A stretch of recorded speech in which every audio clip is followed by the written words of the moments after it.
Illegal ಚಟುವಟಿಕೆಯಲ್ಲಿ ಭಾಗಿಯಾಗ್ತಿದ್ದಾರೆ rowdy sheeter ಈ ಮಟ್ಕ ಆಗಿರ್ಬೋದು, ಆಮೇಲೆ ಗಾಂಜಾ ಇಂತೆಲ್ಲ ಪ್ರಕರಣದಲ್ಲಿ ಎದುರಾಗ್ತಾರೆ. ಅಂಥವ್ರನ್ನಾದ್ರೂ ಗಡಿಪಾರು ಮಾಡುವಂತ ಏನು ಮಾಡ್ತಾರೆ? ನಾವು ಕಳೆದ 3 ವರ್ಷಗಳಲ್ಲಿ ಆಲ್ಮೋಸ್ಟ್ 40 ಗಡಿಪಾರು ಪ್ರಕರಣನ ದಾಖಲಿಸಿ 40 ಜನನ ನಾವು ಗಡಿಪಾರು ಮಾಡಿದೀವಿ. ಈ ವರ್ಷ ಕೂಡ ಕಡಪಸಾರ್ ಉಪವಿಭಾಗದಿಂದ 3 ಗಡಿಪಾರು ಪ್ರಸ್ತಾವನೆ ಕೂಡ ಸಲ್ಲಿಸಲಾಗಿದೆ. ಅದೇ ರೀತಿ ಬೇರೆ ಉಪವಿಭಾಗದಿಂದನೂ ಬರುತ್ತೆ.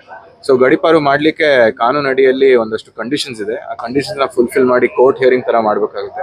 ಕೋರ್ಟ್ ಹಿಯರಿಂಗ್ ಮಾಡಿ ಕಂಡೀಷನ್ಸ್ ಫುಲ್ಫಿಲ್ ಆಗಿದ್ದ ಸಮಯದಲ್ಲಿ ನಾವು ಮಾಡ್ತೀವಿ. ಅದೇ ರೀತಿ ಯಾರು ರೌಡಿ ಶೀಟರ್ ಇದ್ದಾರೆ ಅವ್ರಿಗೆ ವರ್ಷ ನಾವು ಸೆಕ್ಯೂರಿಟಿ ಕೇಸಸ್ ಕೂಡ ದಾಖಲು ಮಾಡ್ತೀವಿ. ನಮ್ಮ ಹೊಸ ಕಾಯ್ದೆ ಪ್ರಕಾರ 126 ಅಂತ ಹೇಳಿ ಒಂದು ಸೆಕ್ಷನ್ ಇದೆ. ಅದರಲ್ಲಿ ಸೆಕ್ಯೂರಿಟಿ ಫಾರ್ ಗುಡ್ ಬಿಹೇವಿಯರ್ ಅಂದ್ರೆ ಒಳ್ಳೆ ನಡತೆಗಾಗಿ ಅವರು ಒಂದು ಸೆಕ್ಯೂರಿಟಿ ಕೊಡ್ಬೇಕಾಗುತ್ತೆ, ಮತ್ತೆ ಒಂದು ಬಾಂಡ್ ಸರ್ಕಾರಕ್ಕೆ ಕೊಡ್ಬೇಕಾಗುತ್ತೆ.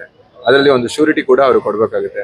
ಒಂದು ವೇಳೆ ಅವರು ಒಂದು ಕ್ರಿಮಿನಲ್ ಪ್ರಕರಣ ಅಲ್ಲಿ ಭಾಗಿಯಾದ್ರೆ ಆ ಶ್ಯೂರಿಟಿನೂ ಕೂಡ ನಾವು ವಜಾ ಮಾಡ್ಕೊಂತಿದೀವಿ. ನಾವು 1.5 ವರ್ಷದಿಂದ ಆಲ್ಮೋಸ್ಟ್ 17 ಶ್ಯೂರಿಟಿನ ಈ ತರ ತಗೊಂಡಿದೀವಿ.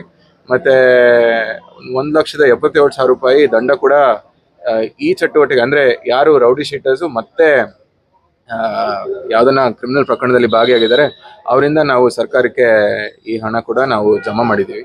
ಅದೇ ರೀತಿ ಆದಲ್ಲಿ 2 ಗೂಂಡಾ ಆಕ್ಟ್ ಕೂಡ ನಾವು ಮಾಡಿದೀವಿ. ಅದರಲ್ಲಿ ಒಂದು ಗೂಂಡಾ ಆಕ್ಟ್ ರೀಸೆಂಟ್ ಆಗಿ ಮಾಡಿದೀವಿ. ಅದರಲ್ಲಿ ಒಬ್ಬ ವ್ಯಕ್ತಿ ಮೇಲೆ ಗೂಂಡಾ ಆಕ್ಟ್ ಅಪೀಲ್ ಕೂಡ ಆಗಿದೆ ಹೈಕೋರ್ಟ್ ಅಲ್ಲಿ.